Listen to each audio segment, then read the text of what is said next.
Yo, Jay Moon. Hey, what's happening, Bert? Not a whole lot, you know. Just saying how things are going on your neck of the woods. Yeah, man, it's a beautiful day in the East Bay. Got some cloud cover. It's a little cooler than it has been, and I know you guys over there, you get that like every day. We don't, and so it's nice, nice this morning. Well, hey, I follow all of our Texas buddies, down there, and it's like 109 degrees.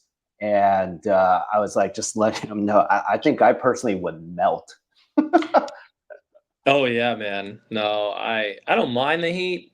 It's when you have a low of 89 degrees. That's not a low. That's a high.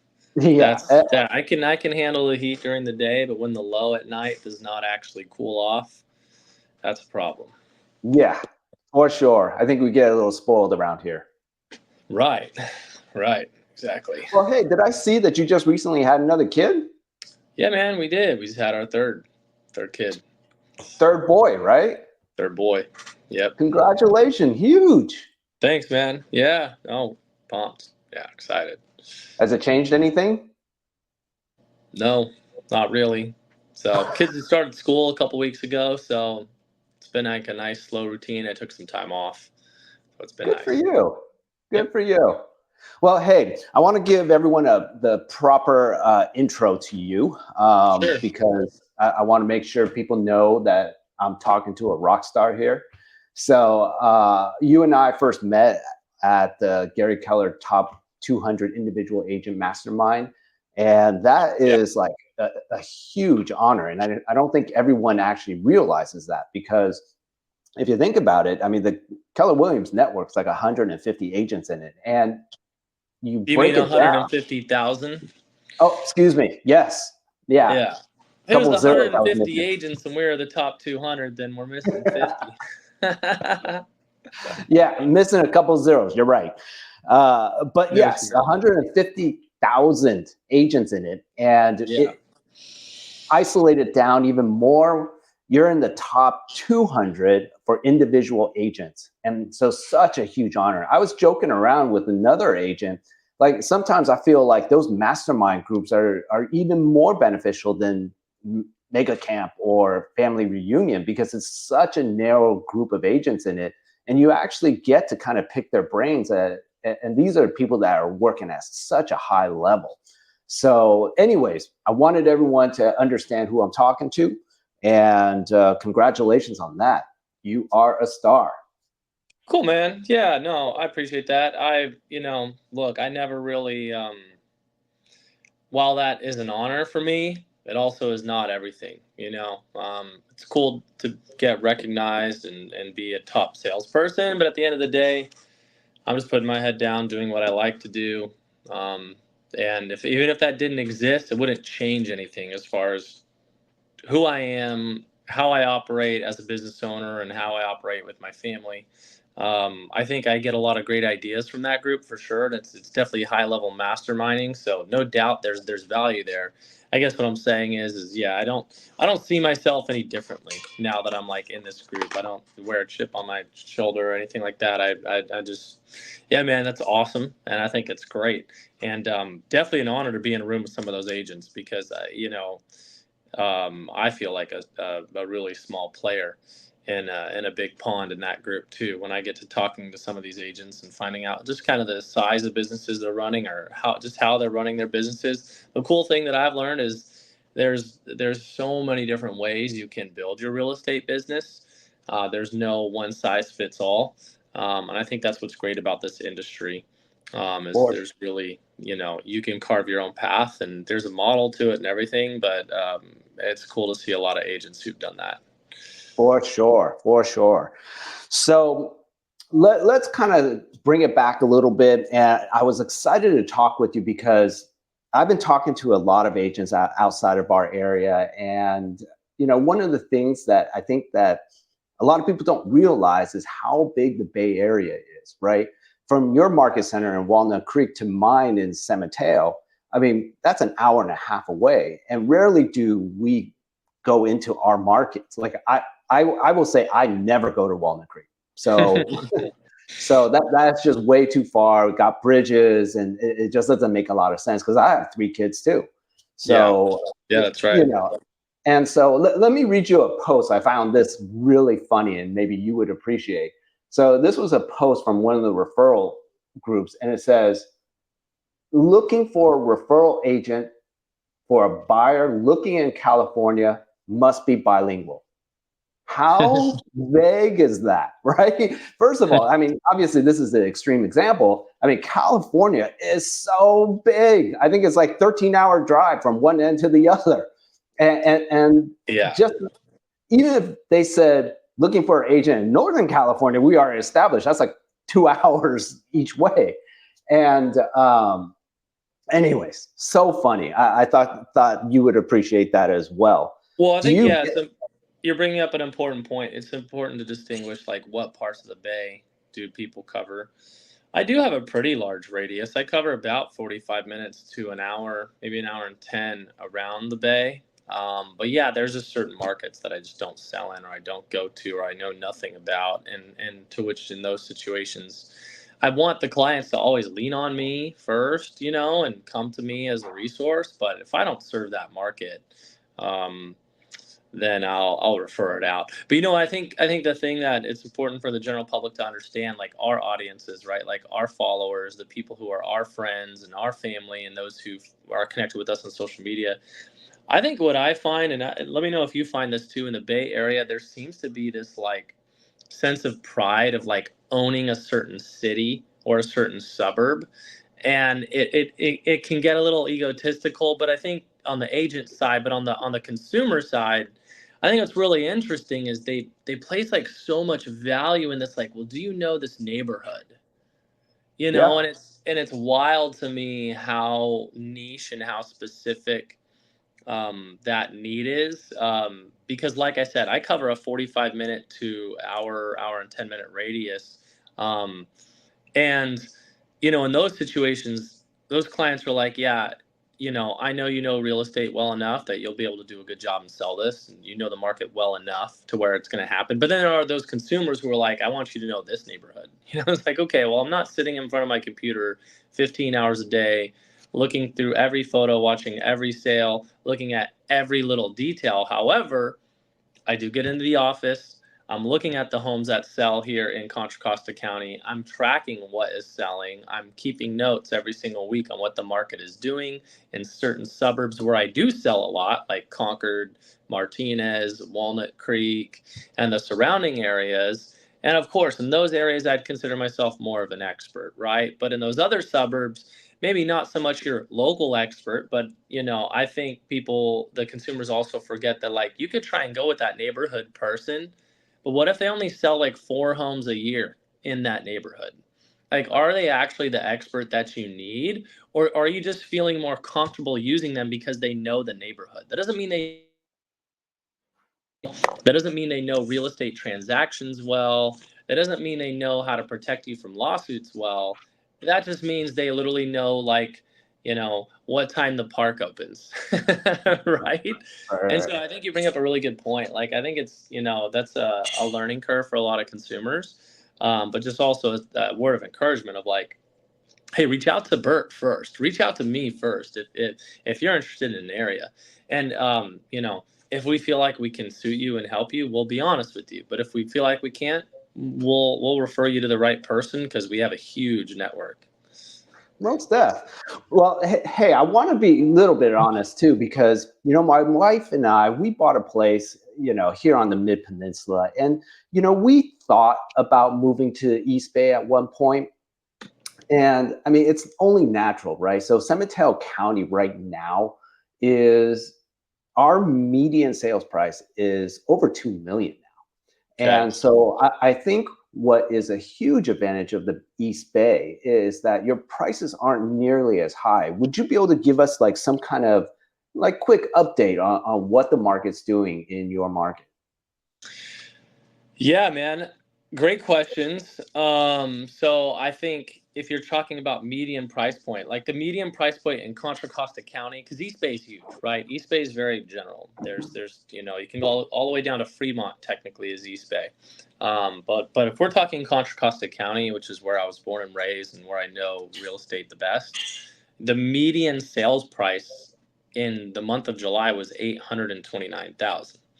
The average sale price was 1.1 million, right? So ton of affordability in our market compared with the South Bay and the Peninsula. I mean, it's night and day, which is why we have buyers moving from your market in San Jose all the time. Yeah. I mean, look, at the end of the day, nothing's for free, right? And Yeah, meaning like there's a trade-off either way, right? And I think the sure. advantage of being in like an area like yours, anywhere in the East Bay, well, especially yours, because you're actually in a really, I mean, you have a good luxury market in your marketplace right now. But I think in general is all the advantages of being in the Bay Area. So I often talk to my clients how this is the perfect balance between financial opportunity and being in a beautiful area, right? And I think in Walnut Creek, Danville, San Ramon, any of those areas, I mean, you still get all the beauty of the area and you're still capable of taking advantage of the financial opportunities. Because at the end of the day, I mean, the Bay Area, what people don't realize, I mean, if you take the S&P 500 and the Magnificent Seven are all like located here in the Bay Area, right? So, Great point. so I mean, from a financial standpoint, it just makes sense to buy real estate here. And being in Contra Costa, look, you get all the advantages, and you're getting a better price. I mean, there's advantages being in San Mateo also, and we can go over that as another point. But I want to talk about your marketplace specifically. Um, like, do you still find, because I'm entirely intrigued. I did not know that the purchase or the median price is only 800,000. So, what would you get for $2 million? Yeah, no, it's a good question. I mean, $2 million, you're in most suburbs. Like, okay, if you go to Martinez, you can get a 4 bed, 2.5 to 3 bath, over 2,500 square foot, probably a 3,000 square foot house on half an acre to an acre. You're going to get a big property and a big house. Schools, depending on which side of Martinez you're in, there's a side that goes to like Pleasant Hill schools, and then there's the side that goes to Martinez schools. That has a little bit of impact on pricing. But yeah, I mean, like, so if you jump over to Walnut Creek, it's a little different. You'll get like anywhere from a 4 bed, 2 bath to a 5 bedroom. Updates are can fluctuate around 2 million, but you can get a quarter to a third of an acre for 2 million with a great school. You can get a property with views with a little smaller yard, but closer to downtown Walnut Creek. And then in Danville, 2 million actually still does get you a decent home. You can get into like the Greenbrook area for like a 4 bed, 2 bath, 2,000 to 2,500 square foot on a 10,000 square foot lot, um, with great schools. With great schools. So I mean, 2 million really, like if you can afford 2 million and you're moving to the East Bay, like that really opens up some options for you. And the other thing too is, and we didn't even talk about, but the whole La Marinda area, um, prices have softened there a little bit recently. So if you can afford 2 million in La Marinda, especially in Arinda Moraga, Yeah. that will get you a nice place for sure. It's not going to be top of the top of the marketplace at all, but 1.9 to 2.1, that'll get you a nice place in Moraga, especially. So, and Moraga's rated, consistently as one of the safest towns in all of California. The schools are great. There's a country club there. So, yeah, man, your options are endless at 2 million. So, like somebody who's in your market who can afford 2 million there, if they came here, they'd be able to just cherry pick whatever they want. But here's the other. I also want to encourage the buyers of your market. Like, you don't need 2 million, and in fact, you don't even need 1 million. Like, if you want to buy a home in a suburb like Antioch, Pittsburgh, Oakley, if you want to go over to like parts of Concord, you can get into a brand, like a not brand new, sorry, but an existing single family home that's in good condition for anywhere from 650 to 900,000. You know, like you get a nice place. You get a nice place. Um, and then, you know, also to say, like, if you have a budget of 1.2, 1.3, and you come over here, that opens up a lot. You can get into like the nicer areas of Martinez, or even like some of the entry level areas of Pleasant Hill with really good schools, with great proximity to the freeway to get to the city, or BART if one of the two buyers is still commuting.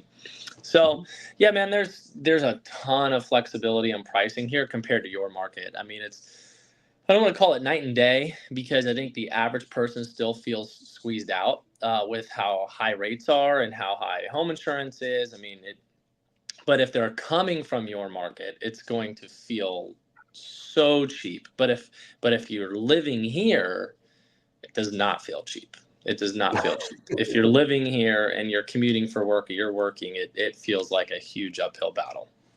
I am curious though. So, do people that you're working with, I mean, do they do the commute? Because I mean, the two major job hubs is still San Francisco and Silicon Valley.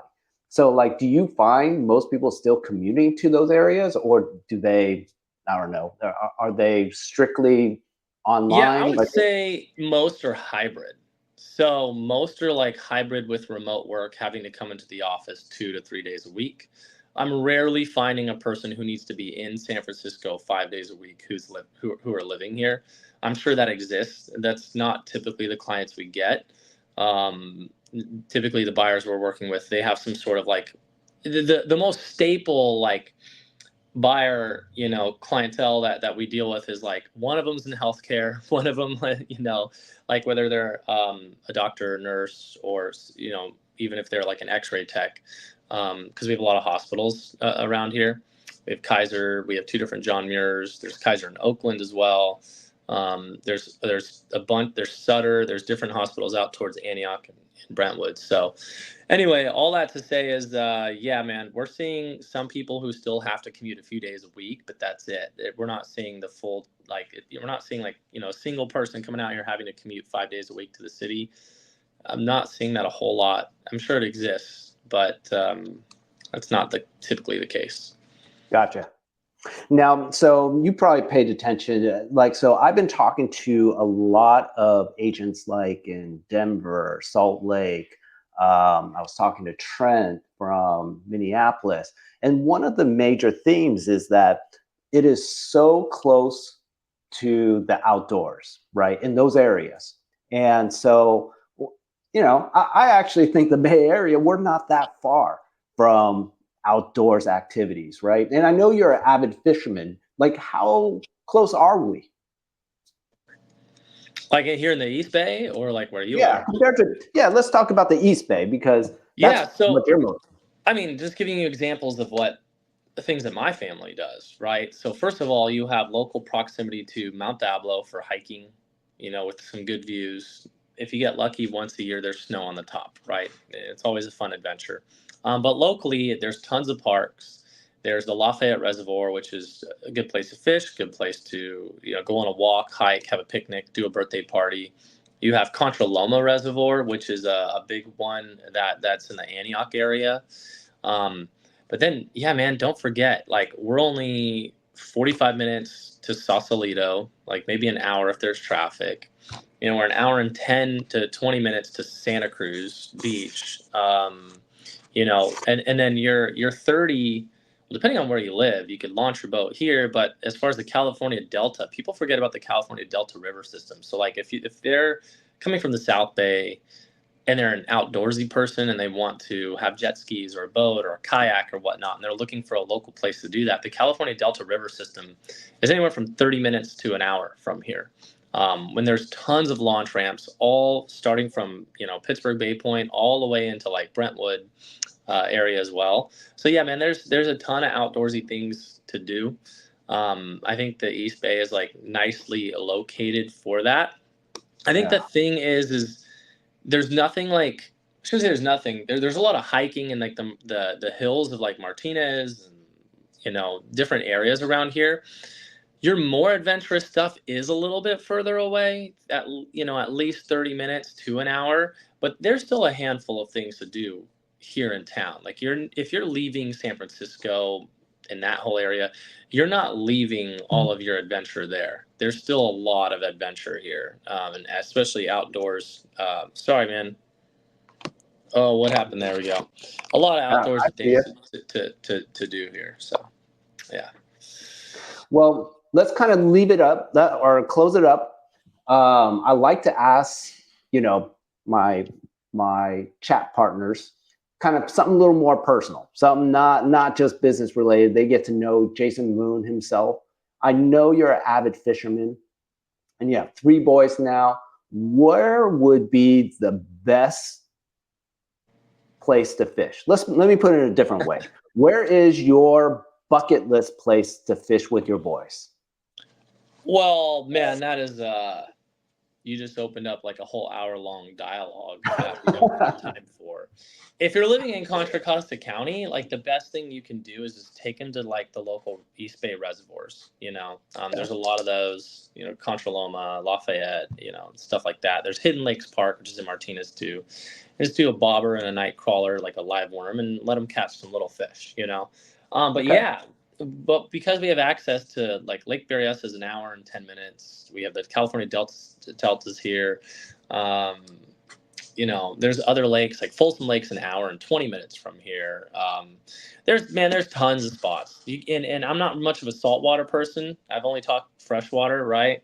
So one of my clients, in my first year of real estate, I helped him buy a place, and then as a closing gift, he took me out on his boat, and we went fishing in the bay. That was so much fun, and I think that's often overlooked by a lot of the people who live here. Like, just go take you can sign up for like a party boat, you and like 3 or 4 friends, and just go out and catch some rock cod or salmon or halibut, and just do that. I think it's like $100 and something a person. Be totally worth it. Cool. Well, Yeah. hey, Jay Moon, I appreciate your time. I know you're a busy Yeah. agent. And for anybody watching this, if you need a referral partner, definitely call up Jason Moon. Excellent agent. Can't go wrong. All right, Jay Thanks, Moon. Bert. It was nice connecting with you, man. Yeah, For take sure. care over there in the peninsula today, and I'll see you soon. We'll talk soon. Take care. Later.